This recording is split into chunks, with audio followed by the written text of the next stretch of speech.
السلام عليكم حبايب، شلونكم؟ شخباركم؟ ان شاء الله زينين.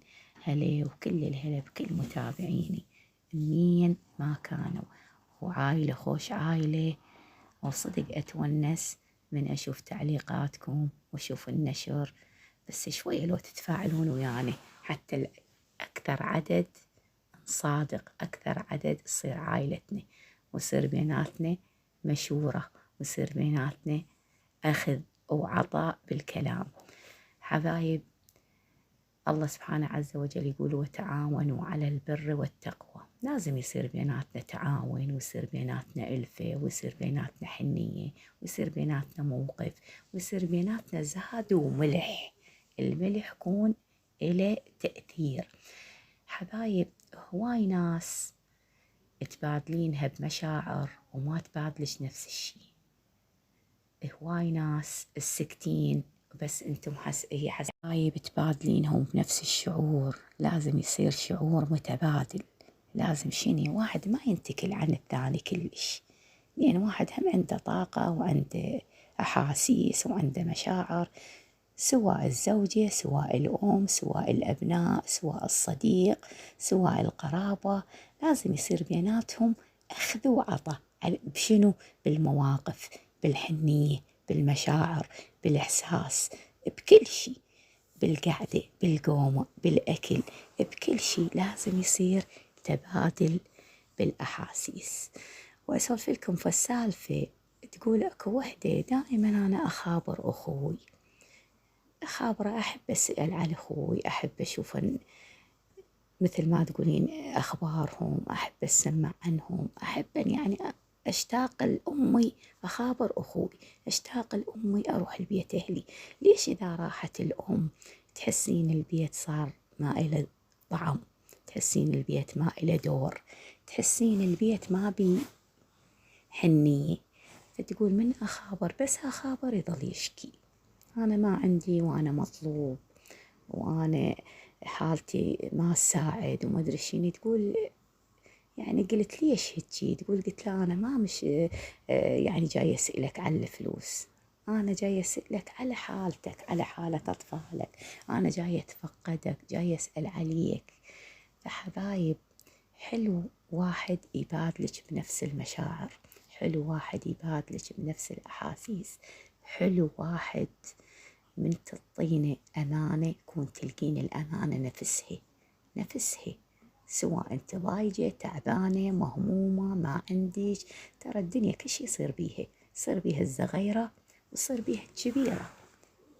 وقبل أهلنا عندهم مثل يقولون بيت الذهب يحتاز بيت الخوص، فإحنا نحتاز مرات واحد مو بمادة، نحتاج نقعد. طيب الحمد لله والشكر، ما نحتاج لحد، وإن شاء الله أيام العوز كلها راحت وصارت سوالف، والناس هسه تاكل وتشرب وتطلع وتلبس، وذاك أيام الفقر والعوز كلها صارت سوالف. بس شنو يبقى؟ تبقى القعدة وتبقى السالفة ويبقى الموقف، ويبقى واحد ماخذ عليك مثل ما تقولين فد شي انتي حاطته ببالك، فكلها هاي تروح وتصير سوالف، والقعدة الحلوة والصديق والمعارف والقرايب كلها تنذكر بخير وعافية وصحة وسلامة. حبايب، وهاي تتبيلة الدجاج إن شاء الله أكتبها لكم بصندوق الوصف وتدللون. وأحب أسولف وياكم لأن واحدة من المتابعات قالت أحب السوالف، لأن إحنا كلنا مار علينا الطبخ، أحب السولفين. وأنا اليوم كل ما أسمع سالفة وأسمع قصة أجي أسولفها لكم. حبايب، ترى الوحدة من تتزوج تبقى تستحي حتى من أبنائها، مو تقول لأخوها انطيني وتقول لفلان، لا، إن شاء الله هاي الأمور تعدت وتصيرين معدلة، ما تحتاجين لأحد.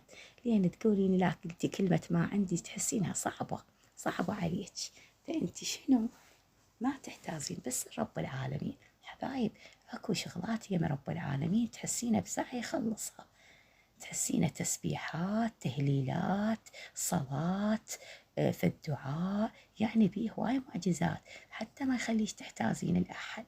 فدائما انت صيري ذكية، صيري سباعية، انت معدلة، اي شي يضوجش تجئي رب العالمين. أي شيء أنت متعبك رب العالمين موجود. ادعوني أستجب لكم، إني أجيب دعوة الداعي إذا دعاني. فرب العالمين يستجيب لكل واحد. والله العظيم أنا أحس حياتي صارت من الظلمات إلى النور، بركة من؟ وبركة رب العالمين وأم البنين. أم البنين إلها موقف بحياتي، إلها موقف كبير. أنا أم البنين على قد ما أتأثر بيها والله العظيم أحس بيها أمي، وأتنومس بهذا الشرف. أنا ما أوصل لأم البنين، بس أنا يا حبايب ونكمل وياكم. كلش اتجهت لأم البنين وحسيت بيها نعمة الصديقة ونعمة الوفية ونعمة الأشتكي لها. تصدقين أنا من أصير مهمومة وضايجة أروح أسولف وياها والله العظيم أحس تسمعني، يعني عدة مرات أحس بيها تسمعني. ليش؟ لأن من اعتقد بحجر شافاه رب الحجر. زين شلون إذا تعتقدين بزوجة أمير المؤمنين تعتقدين بأم العباس؟ وهذا حبايب فيديونا لهذا اليوم، وانتهى بخير وعافية وصحة وسلامة للجميع، وإن شاء الله استفاديتوا، ونشوفكم بألف سلامة ومع ألف تحية. وحبايب همتكم ويانا شوية تصعد القناة. هسه المشاهدات زينة بس اللايكات شوية، نريد همتكم ويانا. احنا ترى قصدنا نتونس ونشارك بالآراء. وهاي بنتي فرحانة اليوم بالقرطاسية.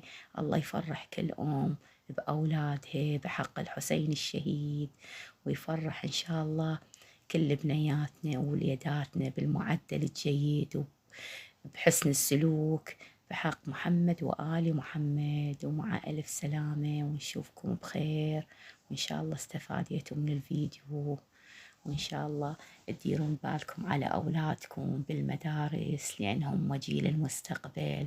الله يوفقهم بحق الحسين الشهيد. ونشوفكم بألف تحية وألف سلام. وكتبوا لي تحبون هيك سوالف، لأن أنا عدة مشاهدين يقولوا لي وجه لوجه نريد سوالف من عندك، وأنا حسب طلبكم تدللون.